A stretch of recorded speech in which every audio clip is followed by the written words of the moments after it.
ከመዋሃድ ጋር የበለጠ በእግዚአብሔር ዘንድ ድህነት አለ። ነገር ግን እሱ ነገሥታትን መኳንንትን የሚገዛ ሲሆን እኛን ወደ መምሰል በመጣ ጊዜ የተገዢ ባህሪን በተዋሃደ ጊዜ ከአብ ከመንፈስ ቅዱስ አላነሰም። ምድር የፈጠረ እርሱን በትውልድ እንበልጣለን የሚሉ ሐና ቀያፋ ዘበቱበት።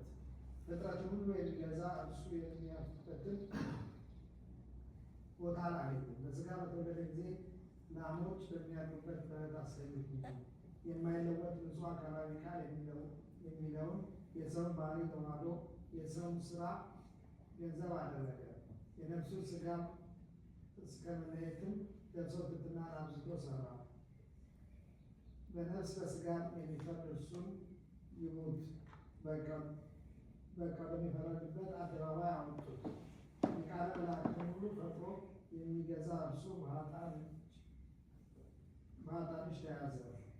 ሕይወት የሚሆን እርሱ ሞትን ተመለሰ። ፌሊክስ የከበረ ሰማዕት ሊቀ ጳጳሳት ፌሊክስ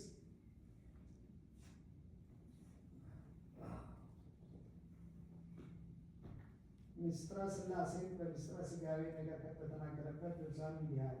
እኛ ስማሞትን ለመለኮት በባህሪ እንደሆነ የሚያስቡትንም እናወግዛለን። የተሰቀለው ክርስቶስ መለኮት የተለየው ሩቅ ብእሲ ነው የሚል በተዋህዶ ሰው የሆነው እግዚአብሔር ቃል ከሦስቱ አካላት አንዱ አካል እንደሆነ እኛ እንደምናምን የማያምን ቢኖር እናወግዘዋለን። የእግዚአብሔር ቃል በመለኮት ሕማም ሳይኖርበት በሥጋ ታሟልና ንጹሐን አባቶቻችን እንደተናገሩት የሥጋ ሕማም ሞተ ለእርሱ ተነግሮለታልና። የፈጣሪ በረከት ለዘላለሙ ከእኛ ጋር ነውና አባታችን አባ ሲኖዳ የተናገረው ምክር እዝናት ይህ ነው። ወንድሞቼ ሆይ ከእግዚአብሔር ቁጣ አምልጠን ምሕረትን ከእርሱ ማግኘት ወደድን። ሁልጊዜ ቀኑ ተፈጽሞ ምሽት ሲሆን ብቻችንን ሆነን የሚጠብቀን መልአክ እርሱ ወደ እግዚአብሔር የሚያቀርበውን እኛ ምን እንዳቀረቡለት ራሳችንን እንመርምር።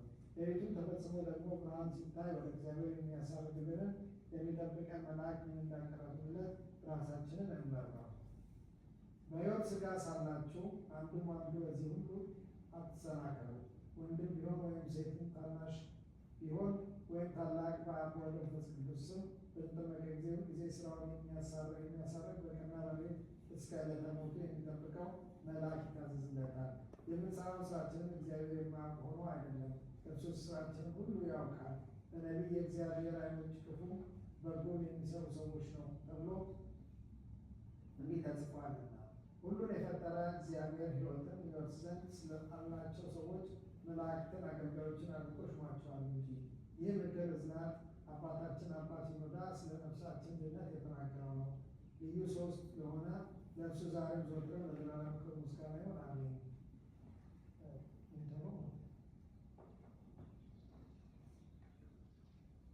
ልመና በረከቷ ይደርብንና በሁለት ወገን ድንግል የሆነች አምላክነቶች ሲሆኑ እመቤታችን የበረከት ቅባት ቀብታ እንስሶችን ልጆቻቸውን እንደፈወሰች እመቤታችን ማርያም በዚህ በደብረ ቁስቋም እንደነበረች የደብረ ቁስቋም ሰው እንጦንስ በእውነት እናገራለሁ እሷም ብቻዋን አልነበረችም፣ ልጇ አምላክ ከእርሷ ጋር ነበር እንጂ። ወደዚህ ወደ ቁስቋም ቦታ ለሚመጡና ማየት የሚገባቸው እስከ ማየት ድረስ ዙፋኑ በሕዝብ መካከል ተዘጋጅቶ ነበር። ያያል እርሱ ብቻ መሆኑን ተዉትና የበረከት ሁሉ ባለቤት ጌታችን ኢየሱስ ክርስቶስ የባረከው የበረከት ቅባት ያለበት ዕቃ በእጆች ይዞ ልትቀባን ወደ አምላክ የእናቱ ልትቀበለን ትወጣ ነበር እንጂ። ነገር ግን በእንስሶች ላይ ተቀምጠን ሥጋችንን ከድካም በማፍረስ ኩራትና በመመካት ታገኘናለች።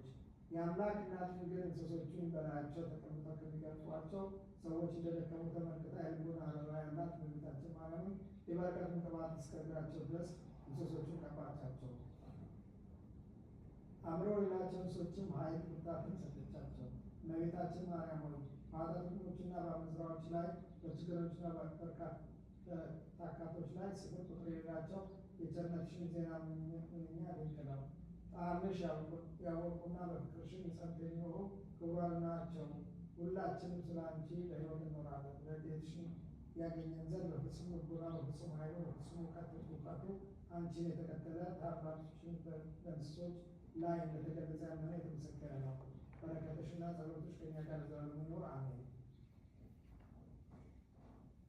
ይቅርታው ቸርነቱ በእኛ ለዘላለም ይደርና ጌታችን ፈጣሪያችን መድኃኒታችን ኢየሱስ ክርስቶስ ተዋጮችን እንደ አስረቀቃቸው የሚናቀረብን ተአምር ይህ ነው።